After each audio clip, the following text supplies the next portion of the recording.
마지막 봉사. 오늘도 아침 6시 반 알람이 울리기도 전에 눈을 떴습니다. 45년 동안 해온 습관이죠. 민석이 일어나기 전에 아침 준비를 하는 것. 창밖으로 보이는 안개 낀 아파트 단지를 바라보며 물을 한 잔 마셨어요. 민석의 약 3알을 작은 접시에 담고 따뜻한 보리차를 준비했습니다. 세월이 흘러도 변하지 않는 일상의 풍경. 그것이 결혼 생활의 진짜 모습인지도 모릅니다. 황혼의 손길은 우리 부부가 15년째 봉사하는 단체입니다. 민석은 회장, 나는 총무. 거동이 불편한 독거노인들을 돕는 일이에요. 나이 들어 누군가에게 도움이 된다는 건 우리 노년의 가장 큰 행복이었죠. 세상은 주는 만큼 돌아온다고 하지만 우리에게는 그 이상의 보람이었습니다. 회의장에서 민석이 새 대상자 명단을 발표했어요. 송기웅 씨 82세, 김영애 씨 78세, 그리고 정숙 씨 71세. 정숙이란 이름이 언급되는 순간 민석의 표정이 미묘하게 변했어요. 눈빛이 한순간 흔들렸죠. 마치 오래된 추억이 깨어난 것처럼. 45년을 함께 산 아내의 눈을 피해갈 순 없었어요. 사람의 마음은 거울처럼 눈에 비친다고 하더니 그 순간 무언가 다르다는 걸 직감했습니다. 민석은 정숙이 최근 미국에서 귀국했는데 뇌졸중으로 거동이 불편하다며 자신이 담당하겠다고 했어요. 너무 빨리 자원하는 그 모습이 어색했죠. 처음 정숙의 집에 갔을 때 휠체어에 앉은 그녀는 민석을 보자 눈이 반짝였어요. 민석 씨, 50년 만이네요. 그 목소리에 담긴 친밀함이 가슴을 찔렀습니다. 그날 밤 민석의 낡은 앨범에서 젊은 민석과 정숙의 사진을 발견했어요. 사진 뒷면에는 내 인생의 봄날, 정숙에게라고 적혀 있었죠. 봄날은 가고 가을이 왔구나. 문득 그런 생각이 들었어요. 시간이 지날수록 민석은 점점 더 자주 정숙의 집을 찾았어요. 처음엔 나도 함께 갔지만 점차 민석은 혼자 가는 일이 잦아졌죠. 봉사 시간은 2시간이 원칙인데 때로는 하루 종일 그곳에 머물렀습니다. 집에 돌아온 민석에게서는 낯선 향수 냄새가 났어요. 45년간의 결혼 생활에서 처음 느껴보는 불안감이 가슴을 조여왔습니다. 민석의 휴대폰에서 정숙의 메시지를 봤어요. 오늘 당신이 내 손을 잡아줄 때 50년 전으로 돌아간 것 같았어요. 마치 시간을 거슬러 올라가는 듯한 그 메시지가 내 시간은 멈추게 했습니다. 창밖을 바라보니 가을비가 내리고 있었어요. 어느새 단풍이 물들기 시작했네요. 우리 결혼 생활도 이렇게 가을로 접어든 걸까요? 그날 밤 민석의 늦은 귀가를 기다리며 문득 내 오래된 비밀도 떠올랐습니다. 나 역시 완벽한 아내는 아니었으니까요. 민석의 행동은 점점 더 수상해졌습니다. 주말에도 정숙이 혼자 있으면 위험하다며 그녀의 집에서 지내기 시작했어요. 어느 날은 양말 서랍을 정리하다가 약국 영수증을 발견했습니다. 여성용 종합 비타민과 함께 눈에 띄는 항목, 남성 활력 보충제가 있었어요. 구겨진 영수증 위에 비타민과 활력제의 동그라미가 쳐져 있었습니다. 나이가 들어도 욕망은 사라지지 않는 법, 그 영수증이 말해주는 진실이 가슴을 찢었어요. 지난 몇 년간 우리의 침실은 조용했어요. 나이 들면서 자연스럽게 그런 것들에 대한 관심이 줄어들었다고 생각했죠. 민석도 마찬가지였을 거라 여겼는데, 이제 그는 누군가를 위해 활력제를 샀어요. 그건 분명 나를 위한 게 아니었습니다. 더 충격적인 건 그날 밤 민석의 휴대폰 메시지였어요. 민석 씨, 솔직히 말해볼게요. 내 마지막 소원은 남은 시간을 당신과 함께하는 거예요. 민석의 답장은 조금만 더 시간을 조였어요. 인생의 겨울을 앞둔 두 사람이 다시 봄을 찾으려 하는 걸까요? 화장실에 들어가 얼굴을 물로 씻었습니다. 거울 속 내 모습은 낯설었어요. 70세의 주름진 얼굴, 점점 휘어지는 머리카락. 젊었을 때의 나는 어디로 갔을까요? 세월은 흐르는 물처럼 우리 모두를 데려가는군요. 문득 10년 전 일이 떠올랐어요. 퇴직한 민석은 골프에만 빠져 있었고 나는 봉사활동에서 만난 윤재석 씨와 가까워졌었죠. 말기 암 환자였던 그는 내게 많은 이야기를 들려주었어요. 처음엔 그저 환자와 봉사자였지만 점차 우리 사이는 깊어졌습니다. 어느 비 오는 날 병실에서 그의 떨리는 손이 내 손을 찾았어요. 그날 우리는 선을 넘었습니다. 그의 여위고 약한 몸이 내게 안겼고 오랜만에 느껴보는 따스한 살결의 접촉에 가슴이 뛰었습니다. 병실의 좁은 침대 위에서 우리는 육체적으로 하나가 되었어요. 죄책감과 열정이 뒤섞인 그 순간은 지금도 생생해요. 그의 필사적인 손길, 나를 원하는 절박함이 담긴 눈빛, 그리고 나의 응답하는 몸. 누구에게도 말하지 않은 비밀, 깊숙이 묻어둔 기억이었죠. 윤재석 씨가 세상을 떠난 후 그 일은 나만의 비밀이 되었습니다. 혹시 민석이 알게 되면 어떨까 항상 두려웠어요.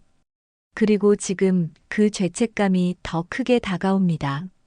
내가 민석을 비난할 자격이 있을까요? 바람난 솥뚜껑이 바람난 솥을 나무랄 수 없다고 우리는 똑같은 죄를 짓고 있었던 건지도 모릅니다. 봉사단체 회의에서 민석은 정숙에 관한 지적에 감정적으로 반응했어요. 다른 봉사자 김영자 씨가 내게 속삭였죠. 영희 씨, 지난번에 정숙 씨 집 앞에서 민석 회장님이 꽃다발 들고 있는 걸 봤어요. 집으로 돌아오는 차 안에서 민석에게 물었어요. 정숙 씨에게 꽃을 선물했다면서요? 그의 대답은 충격적이었어요. 영희, 내 과거를 들춰내고 싶지 않다면 나도 묻지 마. 그날 밤 결심했습니다. 직접 정숙의 집을 찾아가기로 했어요. 진실은 아프더라도 알아야 했으니까요.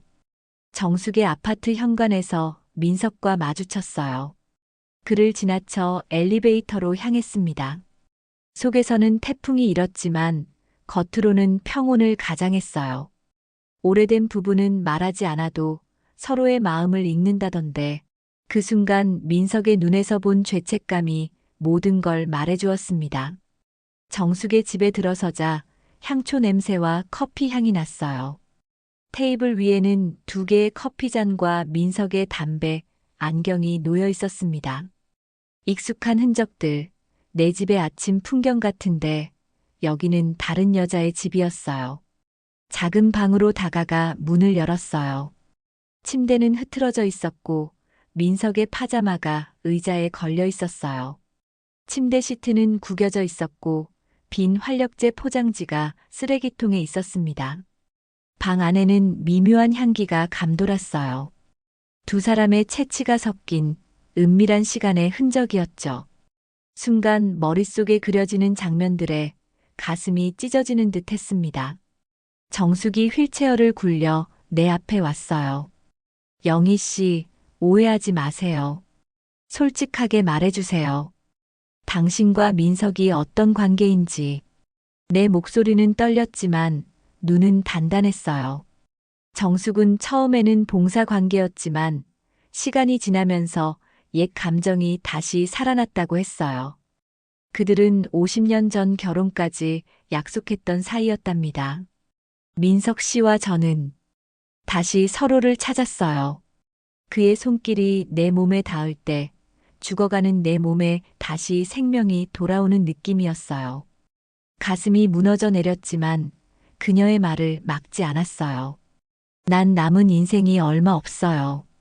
의사는 1년을 넘기기 힘들다고 했죠. 다발성 경화증이 더 심각한 문제예요. 탁자 위 의사 진단서에 예상 여명 6에서 12개월이라는 문구가 보였어요. 갑자기 그녀를 미워할 수 없었어요. 그저 마지막 순간에 사랑하고 싶었던 한 여자일 뿐이었죠. 죽음 앞에서 욕망도 시간도 기다려주지 않는 법이니까요. 정숙 씨는 정말 죽어가고 있군요. 내 목소리가 떨렸어요. 정숙의 눈에 물기가 어렸습니다. 민석 씨를 빼앗으려는 게 아니에요. 그저 마지막 인사를 나누고 싶었을 뿐이죠. 현관문이 열리고 민석이 들어왔어요. 우리 세 사람의 시선이 마주쳤습니다. 45년의 결혼 생활, 50년 전의 첫사랑, 그리고 앞으로 남은 우리의 인생이 이 순간 한 지점에서 만난 것 같았어요. 인생은 가끔 이렇게 모든 퍼즐 조각들을 한 테이블에 올려놓는군요. 집으로 돌아와 거실에 앉았을 때 내가 먼저 물었어요. 더 이상 숨길 건 없었으니까요. 윤재석 씨와 내 관계에 대해 알고 있나요? 민석은 천천히 고개를 끄덕였어요. 알고 있었어. 10년 전부터. 그 순간 내 심장이 무너져 내리는 듯 했어요. 어떻게 알게 된 거죠? 목소리가 떨렸어요. 민석은 깊은 한숨을 내쉬었어요. 그 사람 병실에 갔었어. 너를 만나러. 꽃을 들고 갔는데 문틈으로 봤어. 말을 잇지 못하는 민석의 눈에 아픔이 고였어요. 무엇을 보았는지 구체적으로 말하지 않았지만 그가 목격한 장면이 무엇인지 알 수 있었습니다. 좁은 병실 침대 위에서 서로의 체온을 나누던 그 순간을, 우리의 숨소리, 윤재석의 떨리는 손길, 내가 그의 품에 안겨 옷자락 사이로 살을 맞대던 그 순간까지, 그 비밀스러운 열정의 순간을 민석이 보았다는 사실에 얼굴이 화끈거렸어요. 왜 그때 말하지 않았어요? 목소리가 떨렸어요. 뭐라고 말했어야 했을까? 그냥 참았어. 내가 외로웠다는 걸 알았으니까. 우리 관계가 깨질까봐. 거실 창문으로 비치는 가로등 불빛이 민석의 얼굴에 그림자를 드리웠어요. 그의 눈에는 오랜 상처가 담겨 있었습니다. 진정한 사랑은 때로 침묵하는 것일까요? 그래서 이번에 정숙을 만났을 때 복수하려고 한 거예요?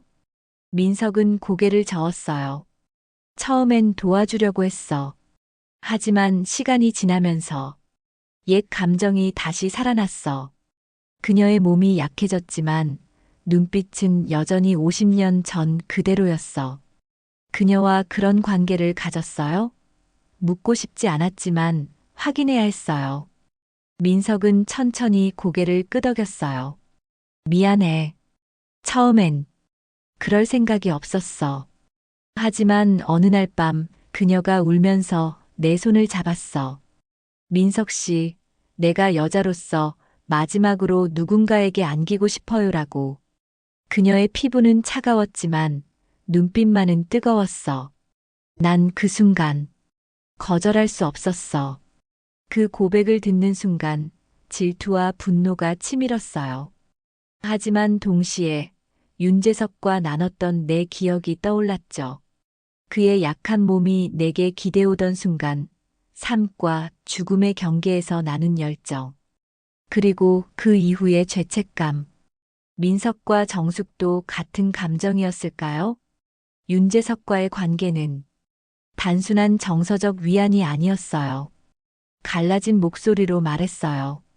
그는 내게 마지막 순간을 보내고 싶어 했고 나는 응했어요.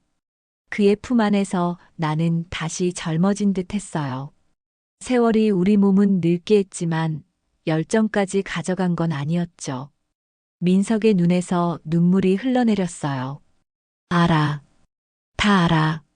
그날 그가 너를 안았을 때의 표정을 잊을 수 없어.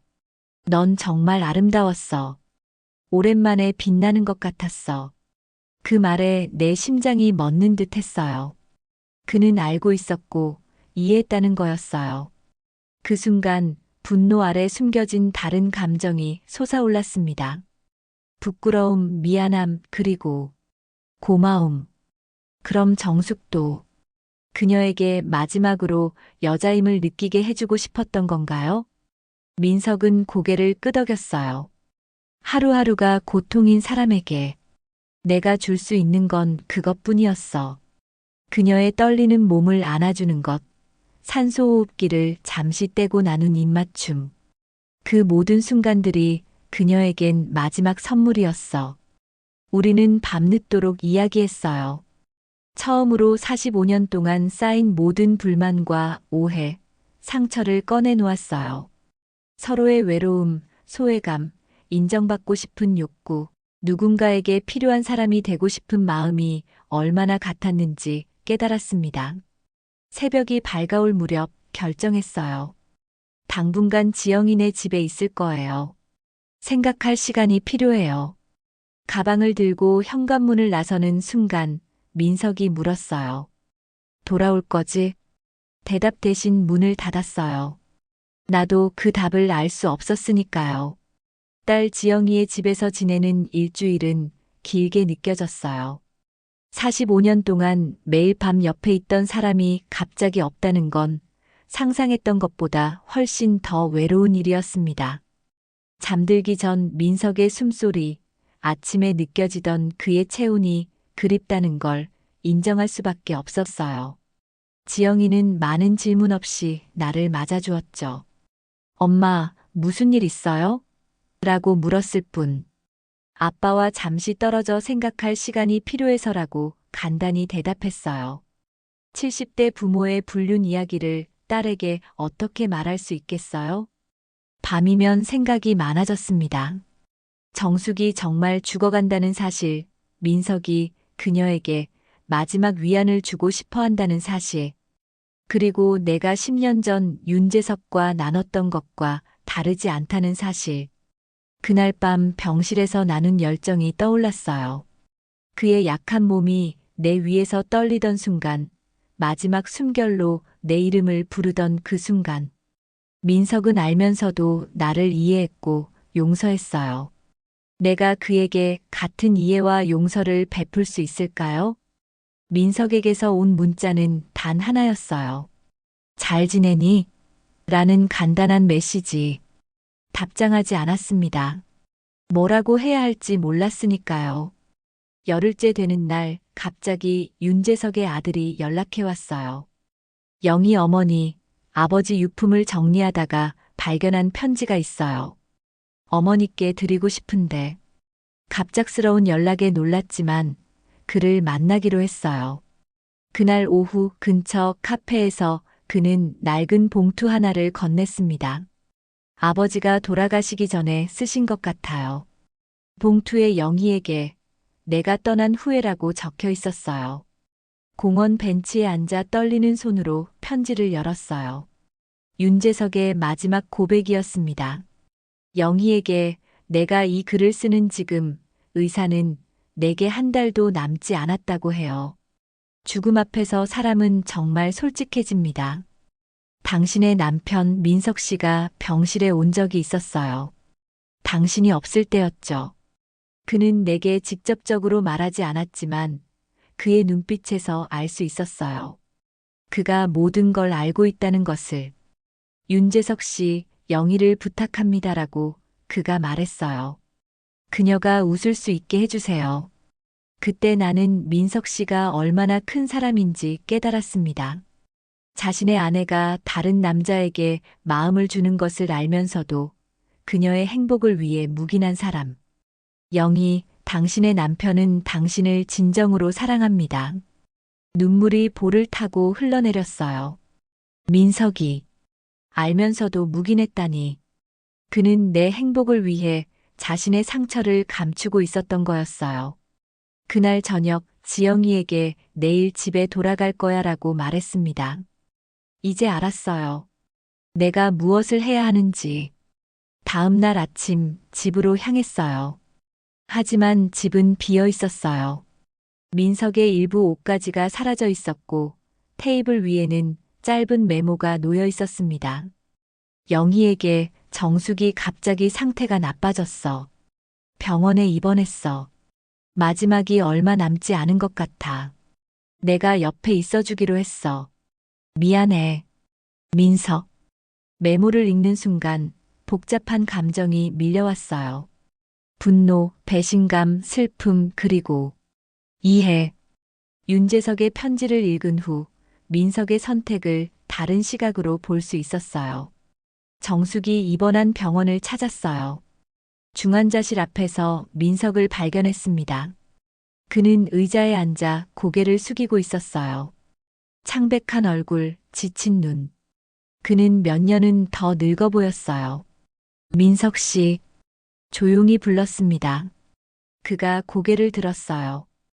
영애, 어떻게 여기? 메모를 봤어요. 정숙 씨는 어때요? 좋지 않아. 의사는 이번 주를 넘기기 힘들다고 해. 당신은 그녀를 정말 사랑하나요? 질문이 입에서 나오는 순간 후회했어요. 민석은 한참을 침묵했어요. 사랑한다기보다 미안함, 책임감, 그리고 옛 추억이 섞인 감정이야. 내가 그녀를 떠나 너를 선택했을 때 그녀는 상처받았어. 지금 그녀가 죽어간다고 생각하니 마지막으로 뭔가 해주고 싶었어. 중환자실 문이 열리고 의사가 나왔어요. 민석 씨, 환자분이 깨어나셨어요. 당신을 찾으세요. 민석이 일어섰어요. 영희야, 같이 들어가 줄래? 떨리는 마음으로 민석을 따라 중환자실로 들어갔습니다. 병상에 누운 정숙은 산소 마스크를 쓰고 있었어요. 그녀는 일주일 전보다 훨씬 더 쇠약해 보였습니다. 정숙이 우리를 보자 약하게 미소 지었어요. 영희 씨, 와줘서 고마워요. 정숙의 목소리는 너무 약해서 거의 들리지 않았어요. 그녀의 말을 듣기 위해 침대 쪽으로 다가갔습니다. 그녀의 손은 차가웠고 너무 약해서 내 손을 꽉 쥘 힘조차 없었어요. 영희 씨, 죄송해요. 당신의 남편을. 그녀의 말은 기침으로 중단되었어요. 민석이 재빨리 물을 가져다 그녀의 입술에 댔습니다. 내가 이기적이었어요. 마지막이라는 핑계로 민석 씨를 만났을 때 젊은 시절로 돌아간 것 같았어요. 그녀의 말을 듣는데 가슴이 묘하게 아려왔어요. 분노보다는 동질감이 느껴졌습니다. 나도 윤재석을 만났을 때 비슷한 감정을 느꼈으니까요. 다시 여자로서 특별한 존재로 느껴지는 그 감각. 이해해요. 내 말에 정숙의 눈이 커졌어요. 누군가에게 특별한 존재가 되고 싶은 마음. 나도 알아요. 정숙의 눈에 눈물이 고였습니다. 그녀는 민석을 바라봤어요. 민석 씨, 이제 당신 자리로 돌아가세요. 영희 씨와 함께 복도로 나와 병실 창을 통해 잠든 정숙을 바라봤어요. 민석이 내 옆에 섰습니다. 영희야, 고마워. 내가 이해해 줄 줄은 몰랐어. 윤재석 씨의 편지를 읽었어요. 당신이 병실에 찾아갔었다는 걸. 내가 그와 있을 때도 당신이 알고 있었다는 걸. 민석의 눈이 촉촉해졌어요. 그때 너무 힘들었어. 하지만 내가 행복해 보였어. 오랜만에 웃는 모습이 보였거든. 민석 씨도 그랬나요? 정숙과 함께 있을 때 행복했나요? 민석은 한동안 대답하지 않았어요. 그리고 천천히 고개를 끄덕였습니다. 외로움이 사라졌어. 누군가에게 중요한 사람이 된 것 같았어. 그녀의 몸을 안았을 때, 그녀의 떨림을 느꼈을 때, 내가 아직 누군가에게 필요한 사람이라는 느낌이 들었어. 그 말에 가슴이 아팠지만 동시에 이해가 됐어요. 우리는 45년 동안 함께 살면서도 서로의 외로움을 몰랐던 거예요. 민석 씨, 이제 어떻게 할 거예요? 정숙 씨가 떠나고 나면 잘 모르겠어. 내가 나를 받아줄까? 그 질문에 대답하지 못했어요. 아직은 확신이 없었으니까요. 사흘 후 민석에게서 전화가 왔어요. 정숙이 위급하다는 소식이었습니다. 다시 병원으로 향했어요. 이번에는 정숙을 미워하는 마음이 없었습니다. 중환자실에 도착했을 때 정숙은 의식이 없었습니다. 의사는 뇌출혈이 심해져 회복이 어렵다고 했어요. 민석은 침대 옆에 앉아 그녀의 손을 잡고 있었습니다. 조용히 다가가 민석의 어깨에 손을 얹었습니다. 많이 힘들죠? 민석이 고개를 들었어요. 영희야, 와줘서 고마워. 당연히 와야죠. 당신이 소중하게 생각하는 사람이니까. 민석은 내 손을 잡고 말했습니다. 정숙이, 너에게 할 말이 있대. 어제 의식이 있을 때 그랬어. 영희 씨에게 편지를 남겼으니 꼭 전해달라고. 민석이 정숙의 물품에서 봉투를 꺼냈어요. 내 이름이 적힌 편지였습니다. 영희 씨께 제가 이 글을 쓰는 지금 더 이상 시간이 많이 남지 않았다는 것을 알고 있습니다.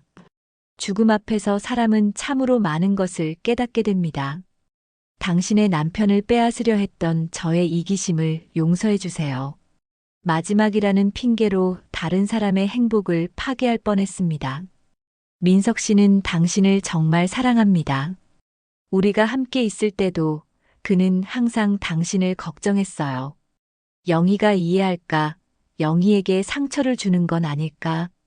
그의 마음 한켠에는 항상 당신이 있었습니다. 부디 그를 다시 받아주세요. 그는 당신의 동반자이고 그것은 50년 전 제가 그를 놓쳤을 때부터 이미 정해진 운명이었나 봅니다. 편지를 읽는 동안 눈물이 흘러내렸어요. 정숙의 솔직한 마음이 느껴졌습니다. 그녀도 결국 외로움과 사랑에 목마른 한 여자였을 뿐이었어요. 그날 밤 정숙의 심장 모니터가 긴 경고음을 내기 시작했습니다. 의료진이 급히 들어왔고 우리는 밖으로 나와야 했어요. 얼마 후 의사가 나와 정숙이 세상을 떠났다고 알려줬어요. 민석은 흐느끼며 내 어깨에 기대었습니다. 그를 안아주며 생각했어요. 이제 우리는 어떻게 될까? 민석이 중환자실로 옮겨진 후 나는 병원 대기실에서 밤을 보냈습니다. 복도 의자에 앉아 그가 깨어나기를 기다리며 우리의 지난 45년을 떠올렸어요. 처음 만났을 때의 설렘, 결혼식 날의 약속, 지영이가 태어났을 때 민석의 눈물 어린 미소, 그리고 크고 작은 수많은 일상의 순간들. 새벽 5시 간호사가 다가와 민석이 깨어났다고 알려줬어요. 중환자실로 들어가니 민석은 산소 마스크를 쓰고 누워 있었습니다. 그의 얼굴은 창백했지만 눈은 맑았어요. 나를 보자 그의 눈이 촉촉해졌습니다. 어떻게 지내요? 그의 손을 잡으며 물었어요. 민석이 산소 마스크를 조금 내리고 속삭였습니다. 죽는 줄 알았어. 내가 곁에 없어서. 제가 여기 있잖아요. 목소리가 떨렸어요. 이제 어디 안 가요. 약속해요. 민석의 눈에서 눈물이 흘러내렸습니다. 그는 힘겹게 손을 들어 내 얼굴을 어루만졌어요.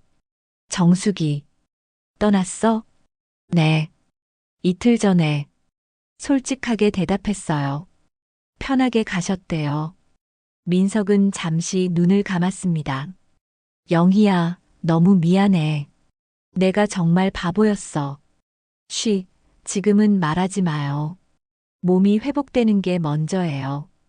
그날부터 나는 병원에서 민석을 간호했습니다. 의사들은 스트레스와 과로로 인한 심근경색이라고 했어요. 다행히 영구적인 손상은 없었지만 앞으로는 조심해야 한다고 했습니다. 민석이 일반 병실로 옮겨진 후 어느 오후 그는 내게 중요한 이야기를 했어요. 영희야, 정숙과 함께 있으면서 깨달은 게 있어. 그의 목소리는 약했지만 또렷했습니다. 우리가 나이 들면서 가장 필요한 건 누군가에게 여전히 의미 있는 존재라는 확신이야. 무슨 뜻이에요? 내가 윤재석에게 끌렸던 이유, 내가 정숙에게 다시 끌렸던 이유. 결국 같았던 것 같아. 우리는 서로에게 너무 익숙해져서 서로의 가치를 잊고 있었어. 그의 말을 듣는데 가슴이 아려왔어요. 그가 맞았습니다. 우리는 공기처럼 서로의 존재를 당연하게 여겼던 거죠. 정숙이 죽어가면서 내게 마지막으로 한 말이 있어. 민석이 계속 말했어요. 젊었을 때는 사랑이 전부인 줄 알았는데 나이 들어 깨달았죠. 사랑보다 더 중요한 건 함께 걸어온 길이라는 걸요. 눈물이 쏟아졌어요. 그의 침대 옆에 앉아 그의 손을 꼭 잡았습니다. 저도 그래요. 윤재석에게 느꼈던 감정은 진짜 사랑은 아니었어요. 그저 인정받고 싶은 마음, 누군가에게 중요한 존재가 되고 싶은 욕구였죠. 민석이 내 손을 꼭 쥐었어요. 이제야 알겠어. 왜 사람들이 노년의 사랑이 더 깊다고 하는지. 젊었을 때는 상대의 외모나 매력에 반했지만 이 나이가 되니 상대의 인생 전체를 사랑하게 되는 거야. 내 주름, 내 흰 머리카락, 그 모든 것들이 우리가 함께한 시간의 증거니까. 그 말에 가슴이 뭉클해졌어요. 나도 같은 감정이었습니다. 민석의 늙어가는 모습에서 우리가 함께한 45년의 시간을 볼 수 있었으니까요. 영희야, 우리 다시 시작할 수 있을까? 고개를 끄덕였어요. 네, 할 수 있어요. 하지만 달라져야 해요. 서로를 당연하게 여기지 말고. 민석이 미소 지었어요. 약속할게. 앞으로 내가 얼마나 중요한 존재인지 매일 보여줄게. 민석이 태어난 날, 우리는 집으로 바로 가지 않고 바닷가로 향했습니다. 가을바다는 고요했어요. 모래사장에 나란히 앉아 수평선을 바라봤습니다. 민석 씨, 참 이상해요. 조용히 말했어요. 70이 넘어서 다시 연애를 시작하다니요. 민석이 웃었어요. 우리 인생은 참 예상치 못한 방향으로 흘러갔어. 하지만 지금 생각해보면 이 모든 일이 우리를 더 깊이 연결시켜준 것 같아. 맞아요. 이제야 서로를 진짜로 이해하게 된 것 같아요.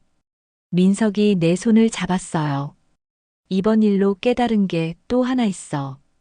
우리에게 남은 시간이 얼마 없다는 거야. 정숙을 보면서. 그래서 남은 시간을 소중히 써야 해요.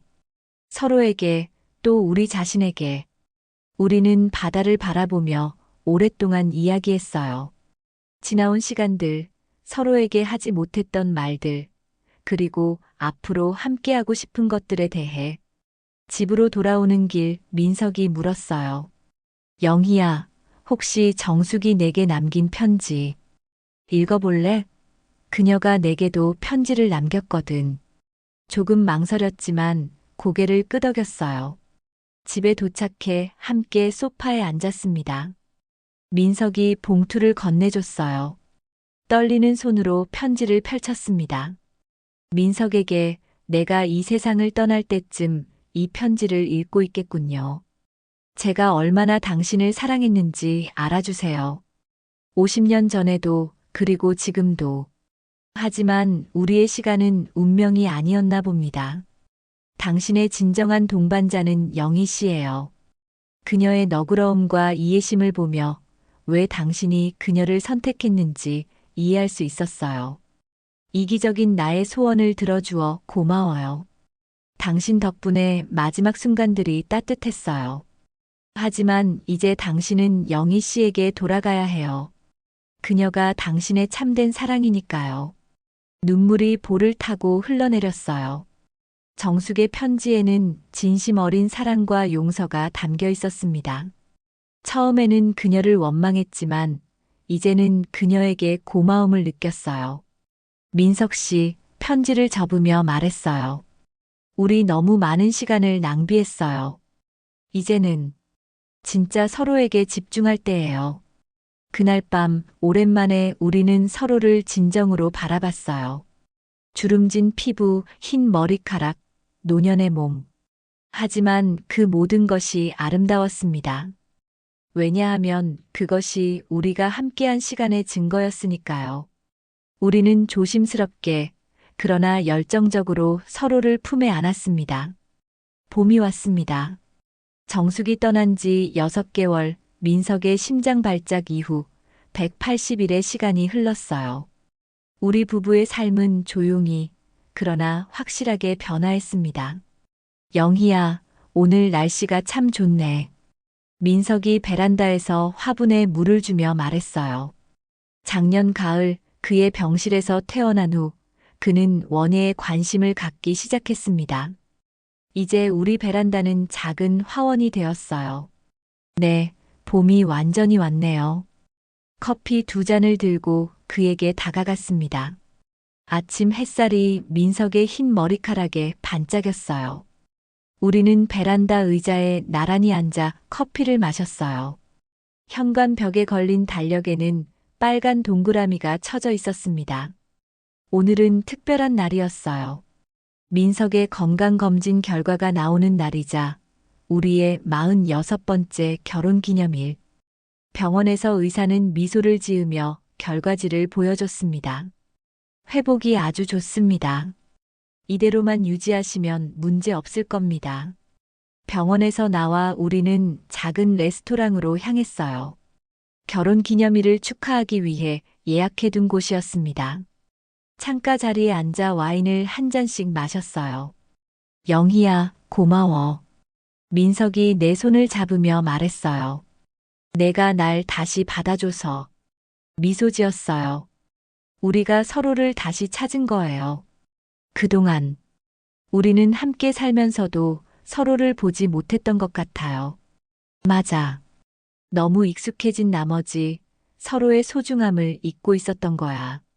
식사를 하며 지난 6개월을 떠올렸습니다. 민석의 회복 과정, 우리가 다시 시작한 데이트, 그리고 봉사단체에 함께 복귀한 일까지.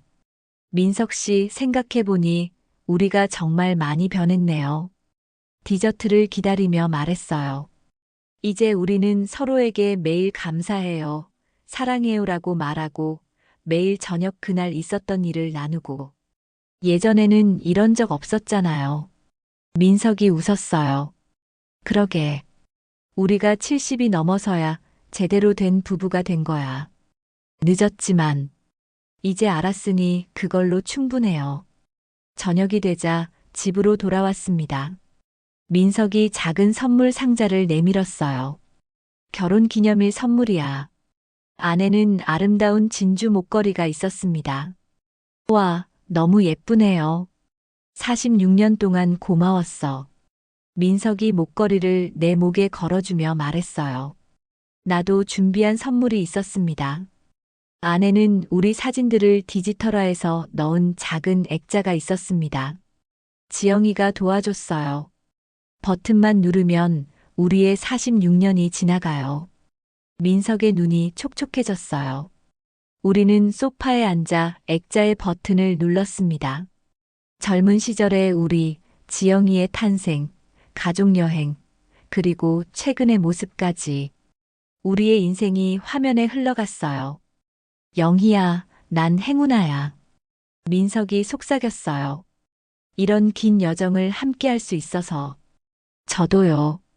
비록 우리 길이 항상 순탄하진 않았지만 지금 이 순간 당신과 함께여서 행복해요.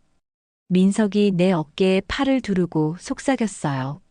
정숙이 떠난 후 난 많이 생각했어. 그녀와의 시간은 마치 꿈 같았어. 하지만 내가 내 현실이야. 그 말에 가슴이 따뜻해졌어요. 윤재석 씨도 마찬가지였어요. 그는 내 외로움을 채워준 일시적인 존재였지만 당신은 내 인생 자체예요. 다음 날 아침 식탁에 앉아 커피를 마시며 그가 물었습니다. 영희야, 후회 없어? 다시 나를 받아준 거. 미소 지었어요. 전혀요.